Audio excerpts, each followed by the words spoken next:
Welcome you all guys once again. I am Archana Mayanandan और आज का ये वीडियो हमारा लास्ट वीडियो होने वाला है एंशिएंट हिस्ट्री का।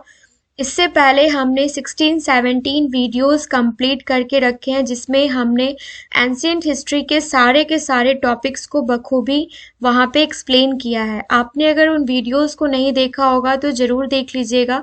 वैसे तो ये 70th बीपीएससी सीरीज में सारे के सारे वीडियोस हैं, लेकिन आपको पता है कि हर एक एग्जाम में एंशिएंट मिडिवल मॉडर्न हिस्ट्री के क्वेश्चंस पूछे ही जाते हैं।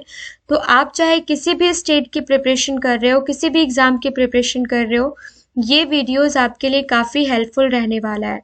ना सिर्फ ये वीडियोस बल्कि हमारे चैनल के माध्यम से आपको सब्जेक्ट वाइज हर एक सब्जेक्ट का 1000 previous year question and 1000 practice questions दिया जाता है। शॉर्टकट ट्रिक का वीडियो दिया जाता है, जैसे कोई भी टॉपिक मान लीजिए जैसे मैं आपको एक टॉपिक देती हूँ भारतीय संविधान निर्मात्री सभा के प्रमुख सदस्यों के बारे में, तो इनसे रिलेटेड क्या ऐसा एक लाइन का ट्रिक हो सकता है जिससे हमें ये सारे के सारे लोग याद हो जाएं कि कौन कौन इस निर्मात्री सभा में थे।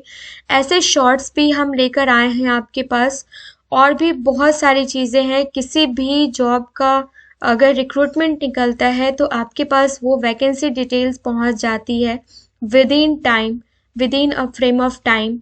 और भी बहुत सारे टॉपिक्स हैं जो कि जहाँ से 1 मार्क से क्वेश्चंस पूछे जाते हैं वो हम कवर करते हैं, और इन सारी चीज़ों को कवर करने के बाद टॉपिक वाइज क्वेश्चंस कवर करते हैं। लाइक ह्यूमन आइज पे 100 क्वेश्चंस हमने कवर कर लिया, ह्यूमन ब्रेन पे हमने 100 क्वेश्चंस कवर कर लिया, और इसके साथ साथ हमारी असिस्टेंट लोको पायलट की भी जो सीरीज है वो स्टार्ट कर रखी है हमने, जिसमें हमने 1000 प्रीवियस ईयर क्वेश्चंस प्रैक्टिस किए हैं। सो अगर आपने अभी तक चैनल को लाइक एंड सब्सक्राइब नहीं किया है, हमारी मेहनत पसंद आ रही है और आपको लगता है कि यहाँ पे जो भी कंटेंट्स आपको प्रोवाइड किए जा रहे हैं वो आने वाले किसी भी एग्जाम के लिए हेल्पफुल है, तो आप हमारे चैनल को लाइक एंड सब्सक्राइब कर सकते हैं। माफ कीजिएगा, साथ ही साथ बेल आइकन को प्रेस कर लीजिएगा ताकि आने वाले हर एक वीडियो का नोटिफिकेशन आपको टाइम टू टाइम मिलता रहे। तो यहाँ से हम स्टार्ट करते हैं त्रिपक्षीय संघर्ष, लेकिन मैं चाहूंगी कि इससे पहले आपको ये बताया जाए कि इससे पहले के वीडियो में हमने क्या क्या कंप्लीट किया था। हमने चेदी वंश कंप्लीट किया था, सोलंकी वंश गुजरात के जो चालुक्य वंश हैं उनको कंप्लीट किया था, चंदेल वंश के बारे में हमने बात करी थी, और साथ ही साथ हमने देखा था परमार वंश। यहाँ से जो भी इम्पोर्टेंट क्वेश्चंस बन सकते हैं उनको हमने प्रैक्टिस किया था। चौहान वंश के बारे में हमने बात करी थी, गढ़वाल वंश, और सबसे पहली बात तो मैं आपको बताना चाहूँगी कि ये सारे के सारे राजपूत वंश जो भी हैं वो हमने कंप्लीट कर रखे हैं। वर्मन वंश के बारे में हमने देखा था, और उससे पहले कश्मीर के राजवंश के बारे में और सेन वंश के बारे में हमने देखा था। तो ये सारे इम्पोर्टेंट पॉइंट्स हमने प्रीवियस वीडियो में कंप्लीट कर लिया था। पाल वंश भी हमने देखा था। पांडे राज जो है हमने इससे पहले वाले वीडियोस में कंप्लीट किए थे।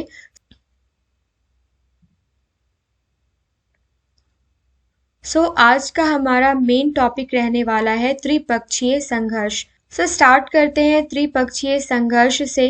हर्षवर्धन की मृत्यु के बाद भारत में 3 प्रमुख शक्तिशाली पाल, प्रतिहार एवं राष्ट्रकूट वंशों का उदय हुआ था, जिन्होंने अपने अपने क्षेत्र में बहुत ही लंबे समय तक कार्य किया, शासन किया।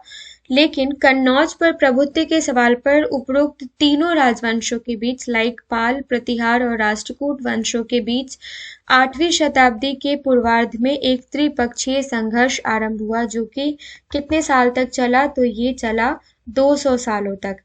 नेक्स्ट है कन्नौज गंगा व्यापार मार्ग पर स्थित था और रेशम मार्ग से जुड़ा हुआ था, इसलिए ये बहुत महत्वपूर्ण स्थान बन गया था राजनीतिक और व्यावसायिक दृष्टिकोण से।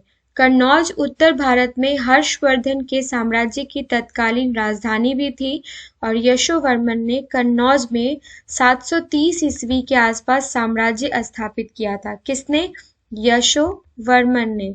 वह व्रजायुद्ध, इंद्रायुद्ध और चक्रायुद्ध नाम के 3 राजाओं का अनुगामी बना, जिन्होंने कन्नौज पर 8वीं सदी के अंत से 9वीं सदी के पहली तिमाही तक राज किया था। दुर्भाग्य से ये शासक कमजोर साबित हुए और कन्नौज की विशाल आर्थिक और सामाजिक क्षमता जो है ये पूरी तरीके से इसका लाभ लेने के लिए कन्नौज के शासक भीनमल जो कि राजस्थान से थे, राजस्थान के गुर्जर प्रतिहार, बंगाल के पाल और बिहार तथा मान्यखेड़ कर्नाटक के राष्ट्रकूट एक दूसरे के खिलाफ छोटे छोटे युद्ध करते रहे अपना आधिपत्य जमाने के लिए। लेकिन हुआ क्या कि इस संघर्ष में भाग लेने वाले पहले शासकों में वत्सराज प्रतिहार वंश का जो शासक था, ध्रुव जो राष्ट्रकूट वंश का शासक था और धर्मपाल जो पाल वंश का शासक था।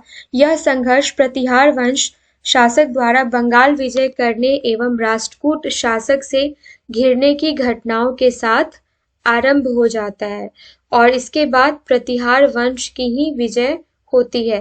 प्रतिहारों की ओर से मिहिर भोज, राष्ट्रकूटों की ओर से कृष्णा तृतीय एवं पालों की ओर से नारायण पाल त्रिपक्षीय संघर्ष के अंतिम चरण में शामिल हुए और प्रतिहार नरेश मिहिर भोज ने कृष्णा तृतीय एवं नारायण पाल को हराकर कन्नौज पर अधिकार कर लिया तथा उसे अपनी राजधानी बनाया।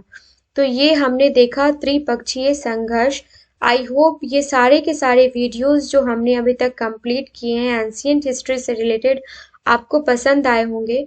अगर कोई ऐसा टॉपिक बाय चांस छूट गया है जो मुझे कंप्लीट करना चाहिए था वो मुझे ज़रूर बताइएगा। मिलते हैं नेक्स्ट वीडियो में most important 200 ancient history one liner के साथ। जो अभी तक हमने वीडियोस कंप्लीट किए हैं वहीं से वो सारे के सारे वन लाइनर्स होंगे जो आपके आने वाले किसी भी एग्जाम में क्वेश्चन के फॉर्मेट में आपको देखने को मिलेंगे। सो मिलते हैं नेक्स्ट वीडियो में friends. Thank you so much.